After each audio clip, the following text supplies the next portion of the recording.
Bonjour et bienvenue dans ce bulletin astro du mois d'octobre 2023. Et oui, nous entrons déjà dans le dernier trimestre de l'année. Je vous rappelle vite fait que le workbook astro de la saison Balance est disponible sur mon site et qu'il ne concerne pas que les natifs de la Balance mais bien tout le monde puisqu'il est axé sur les énergies astrologiques qui nous impactent tous. Pour ceux qui veulent apprendre l'astrologie, c'est aussi une autre manière chaque mois de mieux comprendre les planètes, les astres, etc. Et je vous invite sincèrement, là, au mois d'octobre et au mois de novembre, à utiliser le workbook. Parce que, comme vous allez le voir dans cette vidéo, les énergies vont être très très fortes et très intenses et à un niveau personnel très transformatrices. Donc je vous invite vraiment vivement à les utiliser. Vous trouverez les liens ici en haut ou en dessous de la vidéo. Comme nous arrivons aussi en fin d'année bientôt, si vous ne l'avez pas encore remarqué, si vous ne l'avez pas vu, je vous informe que les carnets de route 2024 sont disponibles. Alors ce sont des agendas basés sur l'astrologie évidemment, sur votre signe plus particulièrement et vous allez même pouvoir affiner en fonction de votre décan. Vous trouverez toutes les informations sur mon site également et les carnets de route sont disponibles cette année uniquement en format carnet parce que c'est beaucoup plus pratique et ils sont disponibles, vous avez les liens aussi en dessous de la vidéo sur thebookedition.com et normalement vous pouvez aussi les commander en version carnet toujours sur Amazon, à la Fnac, sur Rakuten et même chez votre libraire en le commandant évidemment. Alors notez qu'il faut une dizaine de jours pour les recevoir. Aussi n'attendez pas trop longtemps pour les commander parce que plus on approche de la fin de l'année et plus les délais d'impression vont être rallongés. Donc si vous voulez l'avoir et préparer déjà votre carnet de route pour le début de l'année ou l'offrir à quelqu'un pour Noël par exemple, eh bien, je vous invite à le commander avant pour ne pas être surpris par les délais de livraison. Je me permets aussi de vous rappeler que je ne vous demande jamais rien et que votre achat des carnets de route et des workbooks, c'est votre contribution en quelque sorte au maintien de mon site.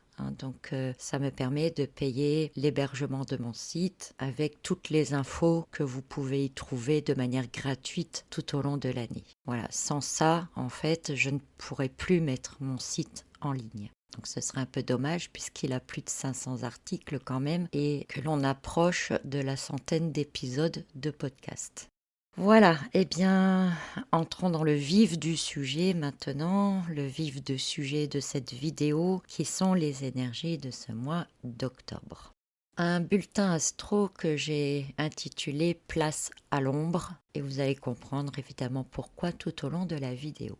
Dans la toile de fond astro du mois d'octobre, il y a toujours le trio Uranus, Pluton et Neptune, toujours actif. Je ne reviens pas dessus, un trio transformateur et rénovateur qui ne manque d'aucune imagination pour implanter le progrès. Rehaussé actuellement par une conjonction entre Jupiter et Uranus qui déploie l'inventivité parfois de manière un peu anarchique et un peu dans tous les sens et n'importe comment, mais qui arrive quand même à ses fins en accélérant toutes les transformations en cours.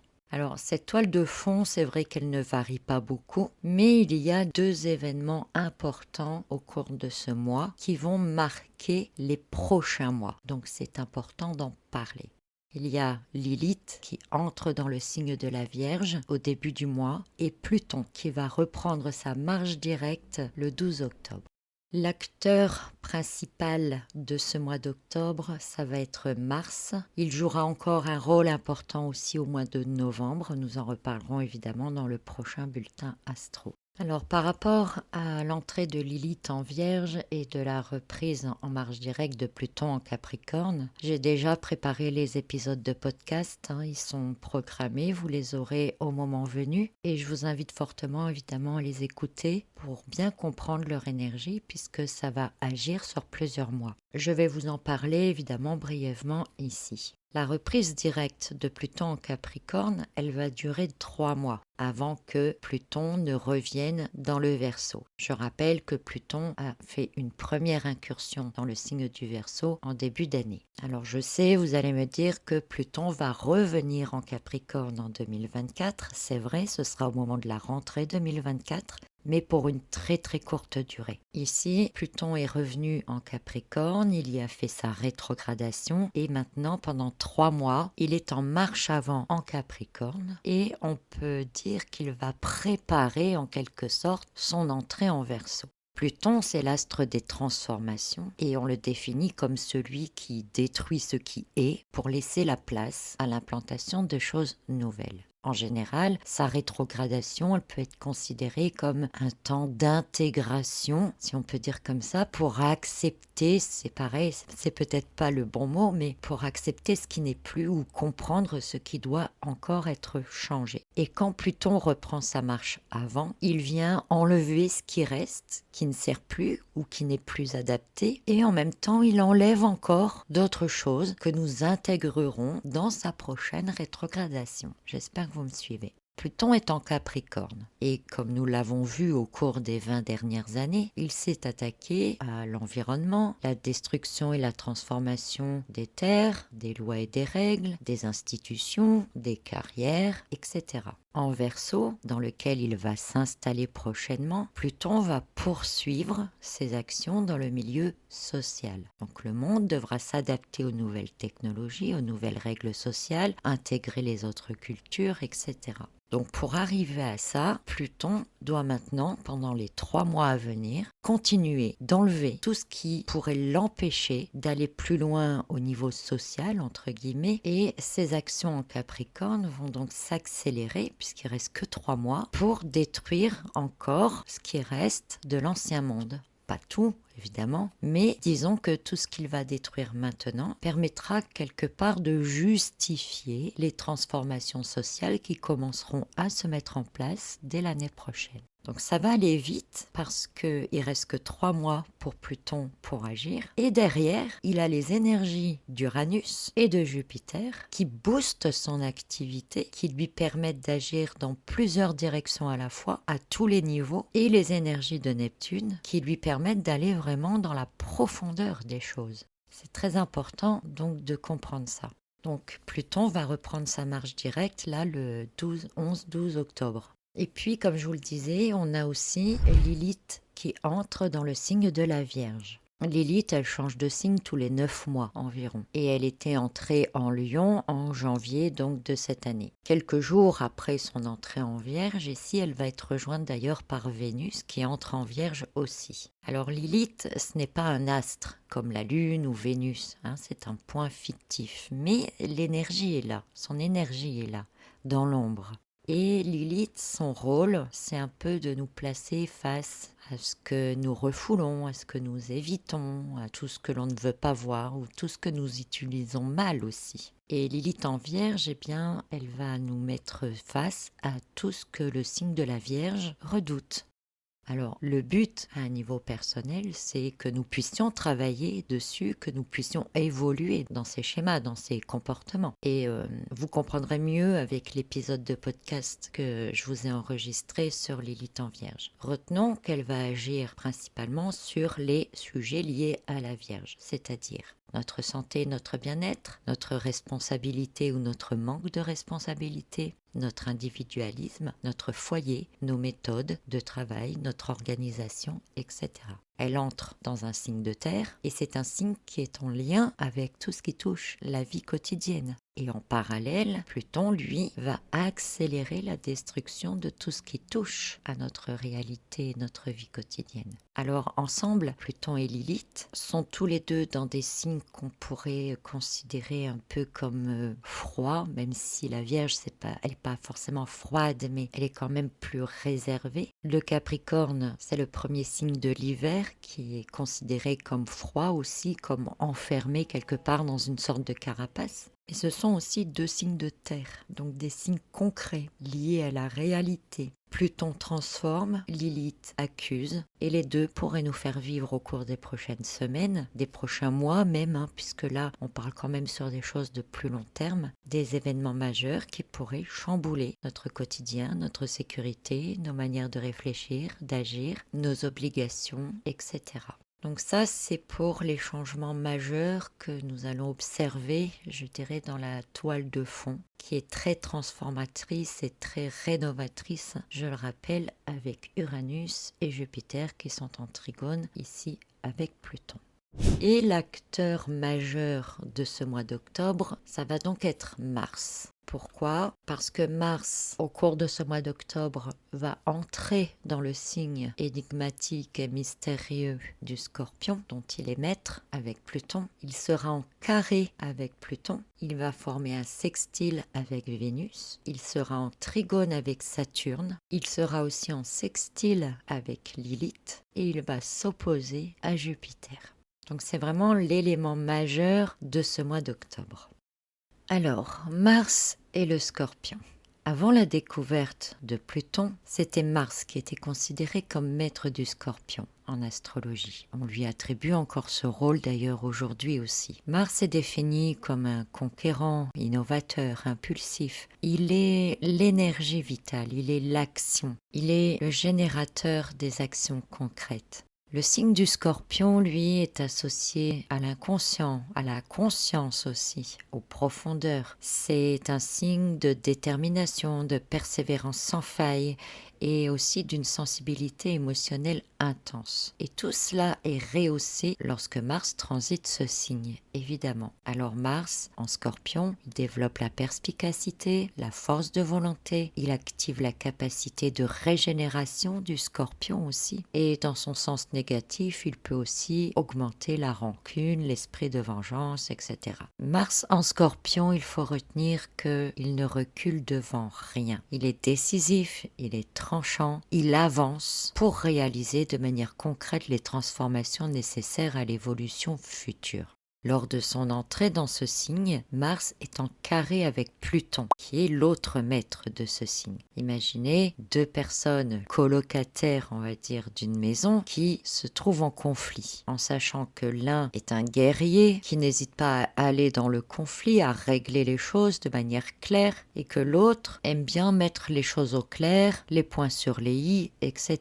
Vous voyez un peu ce que ça peut donner. Ici, on pourrait même dire que Mars, quelque part, en carré avec Pluton, devient l'épée de Pluton. Pluton, qui vient de reprendre sa marche directe, se doit de continuer à nettoyer ce qui ne sert plus et anticiper le nettoyage suivant, si on peut dire comme ça. Et il se trouve que Mars, qui est la planète de l'action concrète, entre dans le signe du nettoyage, donc entre dans le signe de l'élimination, de la transformation. C'est un peu l'action qui vient se mettre au service de Pluton, si vous voulez, par un jeu de désaccord finalement, par un jeu de lutte, par un jeu de conflit quelque part. Et la ruse de Pluton, on pourrait dire qu'elle est servie ici dans le sens où on pourrait se couper soi-même la branche sur laquelle on est assise, si vous voulez, pour vous donner une image. C'est un peu comme si Mars était poussé à réagir de manière instinctive, et en plus Mars est en trigone avec Saturne, donc il agit en plus avec beaucoup d'obstination et de détermination en réponse, je dirais, donc aux actions de Pluton qui sont en train de transformer des choses ou d'enlever des choses, de casser des choses. Et dans ce sens-là, si vous voulez, plus Mars agit et réagit, plus, oui, il se coupe lui-même la branche sur laquelle il est assis. Ce qui fait que la chute derrière peut être conséquente, vous l'aurez compris. En tant qu'épée au service de Pluton, le carré entre Mars et Pluton peut donner l'envie justement de combattre aussi beaucoup plus, d'en finir complètement avec certaines choses qui doivent maintenant être laissées derrière. À un niveau personnel, c'est une énergie puissante pour laisser des choses derrière soi, pour tourner la page, pour avancer, pour faire de la place, pour changer tout ce qu'on veut changer dans sa vie. Mars est capable ici de couper les liens, si vous voulez, avec tout ce qui vous attache encore, que ce soit des liens affectifs, que ce soit des liens avec des lieux, avec des personnes, avec certaines croyances, etc. Donc il y a toujours du bon et du moins bon. Forcément, on est dans un monde de dualité, donc un carré entre Mars et Pluton, ça peut être positif comme ça peut être, je dirais pas négatif, mais transformateur. Dans tous les cas, un carré entre Mars et Pluton, ça ne passe jamais inaperçu. C'est un carré qui aiguise les sens aussi et rend dans tous les cas les actions radicales et définitives. Et là que Mars est dans le signe du Scorpion, eh bien ça rend les choses encore plus profondes. Ça peut également créer des actions illégales, sournoises, les coups en douce aussi. D'autant plus que Mars sera rejoint par Mercure une dizaine de jours après, tout juste au moment aussi du début de la saison du Scorpion. Donc, le Scorpion est à l'honneur, chers amis Scorpions, aidez-nous. Donc au moment de son entrée en Scorpion, Mars est aussi en sextile avec Vénus et avec Lilith qui viennent toutes deux de rentrer dans le signe de la Vierge. Alors Vénus, elle est restée plusieurs mois dans le signe du Lion auparavant puisqu'elle a fait sa rétrogradation complète dans ce signe et elle quitte ce signe brillant, lié à l'image de soi, au bien-être pour entrer dans ce signe de terre qui est celui de la Vierge qui est pratique, organisé, méthodique et surtout réaliste. Alors c'est un retour à la réalité pour Vénus qui a baigné dans des énergies de détente et de bien-être, de pouvoir, de rayonnance, qui peut être difficile. Un retour à la réalité face à responsabilité, face à la gestion du quotidien, face à la prévoyance par rapport à l'avenir, face aux obligations que l'on a. Et c'est déjà pas évident, mais en plus, il y a la présence de Lilith qui est là, qui va venir faire ressortir tout ce que le signe de la Vierge redoute, comme je vous l'ai dit avant. Alors, Vénus, c'est l'astre des émotions, des sensations. Et la Vierge, c'est aussi un signe qui stresse facilement. Donc, le stress pourrait se développer davantage, les angoisses, les insomnies. En plus, en début du mois, on est encore dans les énergies de la pleine lune en bélier, donc une énergie assez puissante. C'est une énergie liée à Mars en plus, qui peut nous rendre plus susceptibles, plus énervés aussi. Alors c'est vrai que dans le sens positif, ce sextile entre Mars et Vénus pourrait permettre justement d'enlever de nos vies tout ce qui ne nous convient plus, tout ce qui n'est plus aligné avec ce que nous souhaitons, ou encore tout ce qui peut nous bloquer dans nos vies pour notre épanouissement personnel. Dans un sens négatif, on peut dire que Mars va chambouler le quotidien, la routine, les habitudes de Vénus, et cela de manière radicale, bouleversant au passage son émotionnel et sa rationalité. Pourquoi ? Parce que Mars est donc aussi en sextile avec Lilith. Et si vous voulez, je ne sais pas si je m'exprime bien dans cette vidéo, mais bon, vous avez l'énergie profonde du Scorpion qui est accentuée par le guerrier Mars, qui est en conflit avec Pluton, qui est quand même le maître des ténèbres, et qui est en lien ici avec la reine de l'ombre. Et c'est pour ça que j'ai intitulé aussi ce bulletin astro « Place à l'ombre ». L'ombre, elle va être là. Alors n'ayez pas peur, ce n'est pas une vidéo pour vous faire peur, puisque c'est surtout pour un travail personnel, mais ce sont des configurations qui peuvent nous pousser à affronter nos peurs, en étant mis en face de nos désirs refoulés, en déployant notre instinct le plus primaire, à vouloir satisfaire nos besoins avec détermination, surtout que Vénus, juste avant, elle était dans la découverte de sa personnalité, de son identité, de ses réels besoins. Et là, elle veut satisfaire ses besoins, mais elle entre dans le signe de la Vierge, qui est plus réservé, qui est plus froid. En plus, elle est en opposition avec Saturne, donc frustrée quelque part. Et tout ça, eh bien, ça nous demande de surmonter, d'aller au-delà de ça, aller au-delà de nos besoins, de nos envies, de nos désirs, et d'aller, je dirais même, au plus profond de nous-mêmes pour finalement aller voir quelles sont les motivations profondes derrière cela, qu'est-ce qu'on a à y gagner derrière cela, surtout qu'est-ce qu'on va y perdre à cela. Donc à un niveau personnel, c'est très intime cette période-là, c'est très profond, ça peut être très difficile, il y a beaucoup de choses qui peuvent remonter aussi. cette prédominance de l'ombre qui est en même temps aussi en lien avec la saison de la balance qui nous a fait entrer dans l'automne, donc les jours qui diminuent et donc les nuits qui rallongent, tout ça, ça prend une sorte de concordance si vous voulez.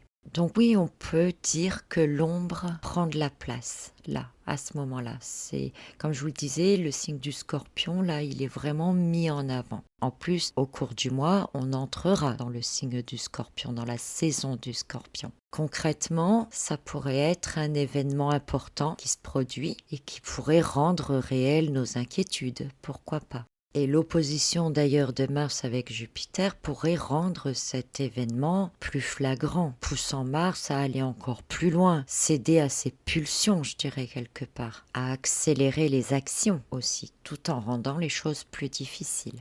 En plus, je suis désolée, mais alors que Mars vient d'entrer en Scorpion, que Pluton vient de reprendre sa marche directe, tout ça, ça se produit sur 2-3 jours, il y aura également, le 14 octobre, la nouvelle lune éclipse solaire en Balance. Qui dit éclipse solaire dit que le soleil est occulté, donc une absence de lumière. Donc on est déjà dans la profondeur avec le Scorpion, avec Lilith, avec Mars. Et là, en plus, le soleil est occulté, donc pas de source de lumière.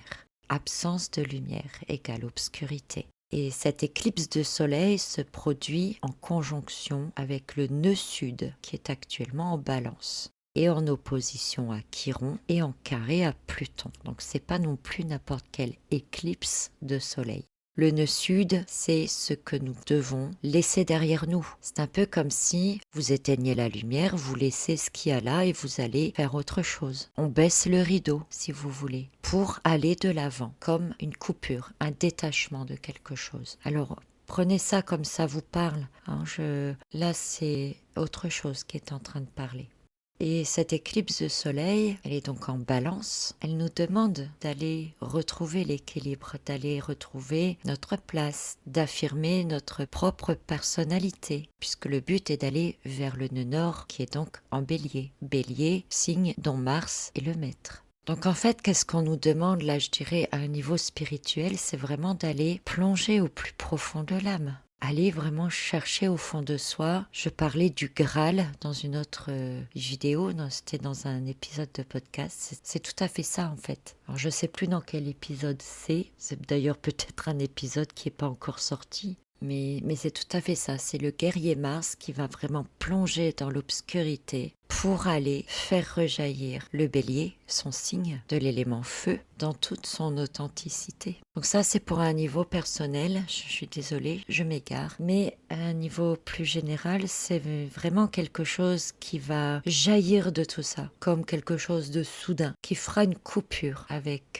ce qu'il y avait avant et qui marquera un nouveau démarrage, en créant au passage des changements profonds dans notre rapport au quotidien, nos relations, nos dépendances, notre équilibre personnel, etc. Donc l'ombre domine, notamment à partir donc de la deuxième partie d'octobre. Et en dominant, eh bien, l'ombre fait ressortir aussi les mécanismes instinctifs, révélant les véritables visages, procédant à des révélations, réveillant certaines peurs aussi, mais aussi les désirs, accentuant les pulsions ou les réactions pulsionnelles. D'ailleurs, on pourrait avoir pas mal de choses qui se produisent par pulsion. On pourrait avoir des agressions qui se multiplient, du harcèlement qui se multiplie aussi. Je n'irai pas jusqu'à dire un attentat, mais pourquoi pas. Et tout ça, ça va accélérer le pouvoir de destruction de Pluton, qui est déjà bien établi avec son trigone à Uranus. Et tout ça, ça sera aussi des excuses. Ce sera aussi des excuses pour imposer tout ce qui devra commencer à être modifié quand Pluton entrera en Verseau. Donc tout ça, ça aboutira peut-être à des nouvelles lois dans le domaine social qui viendront remplacer les anciennes lois, mais qui prendront place plus particulièrement l'année prochaine. Donc oui, nous venons d'entrer dans la saison de l'automne, où les nuits sont plus longues que les jours. Mars entre en Scorpion, Pluton, le maître des ténèbres, est en carré avec Mars. Lilith, maître de l'ombre, va agir sur tout ce qui est en lien avec notre quotidien. Il va y avoir une occultation du soleil, donc oui, place à l'ombre. Et plongeons dans cette ombre, allons-y. C'est le moment d'aller voir clair dans tout ce qui se passe, d'aller voir au plus profond de tout ce qui se passe. parce que c'est quand les lumières s'éteignent et que l'on explore l'ombre que nous pouvons voir ce qui est encore caché et que l'on peut aussi aller voir, partir à la recherche d'une autre lumière. Cette période promet d'être très révélatrice et libératrice. C'est le moment d'oser nous regarder, d'affronter nos démons pour aller vers une voie plus claire, plus consciente. Et même si tout cela est intense, voire très intense, nous allons passer un cap important et chacun de nous le passera d'une manière ou d'une autre. Alors oui, écoutez cette vidéo, réécoutez-la si besoin parce que j'ai été perturbée entre deux par un message qui devait passer, qui aurait dû passer autrement, je pense, dans le podcast notamment plutôt que dans cette vidéo du bulletin astro. Mais je pense que s'il est venu là, comme ça, c'est parce qu'il doit être entendu. Alors, je crois que j'en parle un peu de tout ça dans l'épisode consacré à Mars en Scorpion. Mais bon, au cas où, une grosse partie de ce message est passée ici. Enfin, si vous avez compris l'importance de cette période-là, vous pouvez vous y préparer parce que il y a toujours moyen d'accompagner ces énergies et d'en faire quelque chose de vraiment transcendant, évolutif. Et à un niveau personnel, Mars indique ici que c'est vous qui devez agir. Vous êtes l'acteur des éventuelles transformations que vous voulez opérer dans votre vie.